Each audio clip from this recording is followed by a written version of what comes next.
sosial. Di mana di sini psikologi sosial itu terdiri dari dua kata, yaitu psikologi dan sosial. Psikologi itu diartikan sebuah bidang ilmu pengetahuan yang fokus terhadap perilaku dan fungsi mental manusia secara ilmiah. Itu psikologi. Di mana psikologi di sini juga dapat dikatakan sebagai ilmu jiwa, yang mana sampai saat ini yang dikatakan dengan ilmu jiwa, para ahli itu masih belum menemukan titik temu apa sih ilmu jiwa tersebut, seperti itu. Dan di sini psikologi itu dibagi menjadi dua, yaitu psikologi umum dan psikologi khusus. Di mana psikologi umum ini membahas tentang memori, perasaan, emosi, dan lain sebagainya yang sifatnya itu masih terlalu umum. Yang kedua itu tentang psikologi khusus, di mana psikologi khusus ini membahas tentang psikologi yang lebih khusus. Contohnya itu seperti psikologi kriminal, psikologi wanita, dan lain sebagainya. Nah, itu yang dimaksud dengan psikologi. Sedangkan sosiologi itu merupakan segala perilaku yang berhubungan dengan hubungan antara individu. Jadi pengertian sosiologi itu adalah hubungan antara individu dengan individu, kelompok dengan kelompok, individu dan kelompok, seperti itu. Jadi dapat diambil kesimpulan dari dua pengertian bidang ilmu tersebut, dapat disimpulkan bahwasanya pengertian psikologi sosial bisa diartikan juga merupakan bidang keilmuan yang mempelajari tentang perilaku dan mental manusia yang berkaitan dengan hubungan antar individu dalam masyarakat. Jadi itu pengertian dari psikologi pendidikan itu sendiri. Baik, yang berikutnya di sini saya akan menjelaskan tentang sejarah singkat psikologi sosial.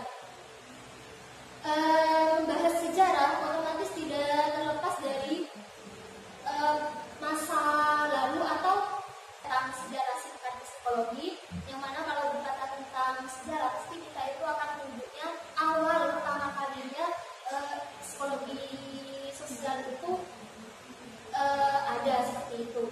Nah, mempelajari sejarah perkembangan psikologi sosial tetap penting, walaupun perkembangan psikologi sosial tidak bisa dilepaskan dari tren perkembangan budaya, politik, sains, ataupun peristiwa-peristiwa menarik yang terjadi pada zamannya. Jadi pada intinya sejarah psikologi pendidikan ini itu tidak bisa terlepas atau tidak bisa dilupakan begitu saja, walaupun perkembangannya itu udah sekarang itu kan perkembangan teknologi, politik, semua yang kebudayaan juga sudah mulai berkembang, tapi sejarah psikologi pendidikan itu sendiri tidak bisa dilupakan. Nah, di sini ada beberapa tokoh yang menjelaskan tentang perkembangan atau sejarah psikologi pendidikan. Yang pertama itu ada Aristoteles, yaitu seorang filsuf yang disebut-sebut sebagai pakar psikologi sosial yang paling pertama. Percaya bahwa secara alamiah manusia bersifat sosial, itu menurut Aristoteles. Nah, pada tahun 1908 itu psikologi sosial itu mulai diakui sebagai suatu disiplin ilmu yang mandiri. Hal itu tidak lepas dari terbitnya dua buku textbook yang masing-masing ditulis oleh William McDowell atau Edward Ross. Kemudian perkembangan sejarah psikologi sosial itu pada tahun 1940 sampai 1960, di mana penelitian psikologi sosial semakin luas. Pada periode tersebut muncul teori-teori penting mengenai disonansi kognitif, perbandingan sosial, kepatuhan, atribusi sosial, dan lain sebagainya. Kemudian perkembangan psikologi sosial itu pada periode 1976 sampai 1990, di mana di situ ditandai dengan revolusi kognitif atau teori-teori yang berbasis perspektif kognitif banyak bermunculan dalam berbagai isu. Pada periode ini pun mulai muncul upaya mengintegrasikan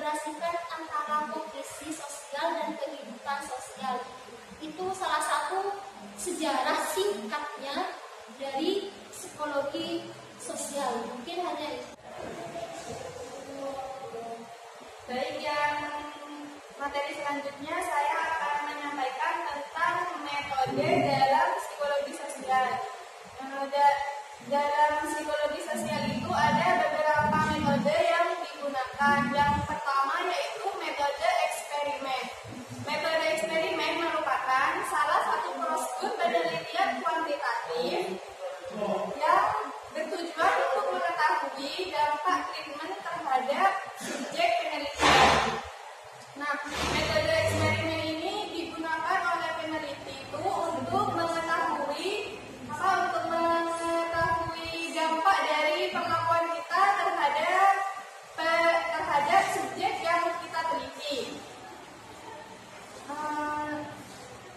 Para peneliti secara cepat itu mengendalikan kondisi dan melakukan pengukuran-pengukuran untuk menemukan hubungan antar variabel. Yang selanjutnya yaitu penelitian eksperimen ini secara khusus memiliki dua karakteristik yang menjamin validitas internal yang memadai. Yang pertama yaitu mengendalikan prosedur eksperimen dengan cara memanipulasi variabel eksperimental. Dan yang kedua itu subjek penelitian yang dirancang itu sedemikian rupa secara acak atau random. Nah, contoh dari penelitian eksperimental ini yaitu kan pada saat sekarang ini kan contohnya ini ya mahasiswa itu kan suka mengonsumsi cilok. Nah, yang saya contohkan itu di sini kita membentuk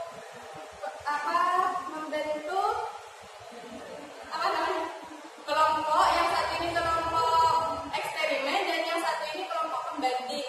Nah, di situ kita memperlihatkan video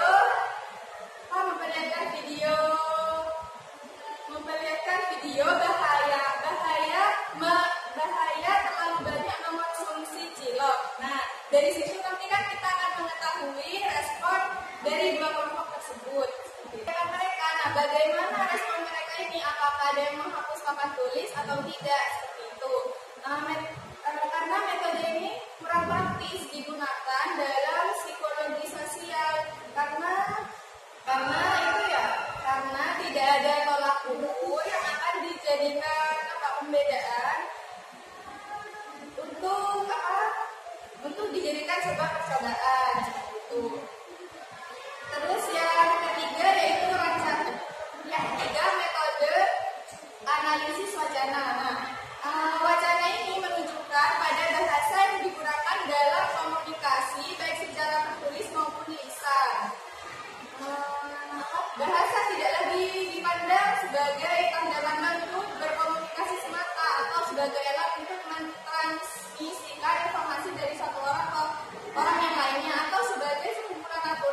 norman triplet, terus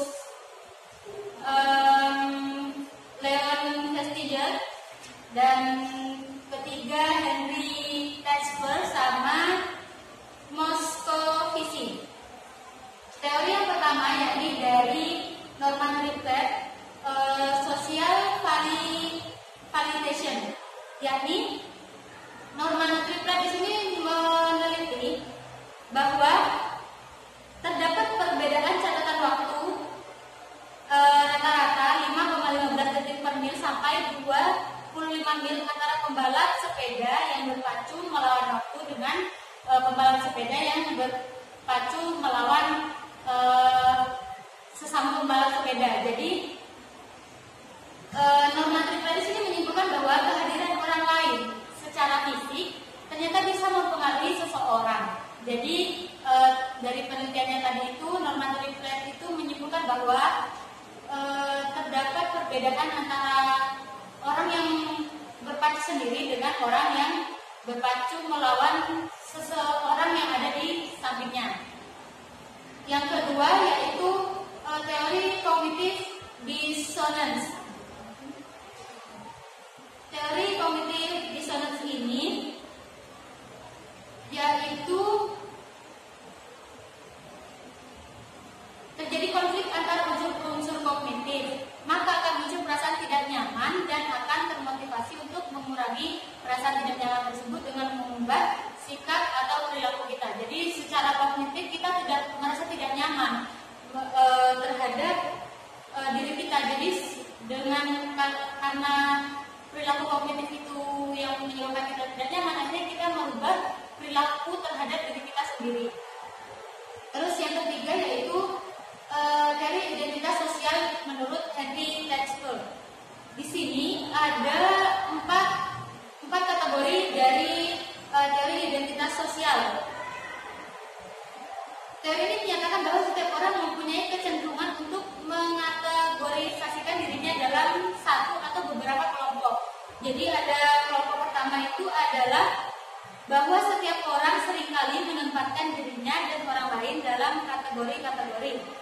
Yang kedua yakni identification, atau bahwa setiap orang suka menghubungkan dirinya terhadap kelompok tertentu baik inputnya atau outputnya. Yang ketiga comparison, yaitu bahwa setiap orang suka membanding-bandingkan dirinya dengan orang lain atau kelompoknya dengan kelompok orang lain.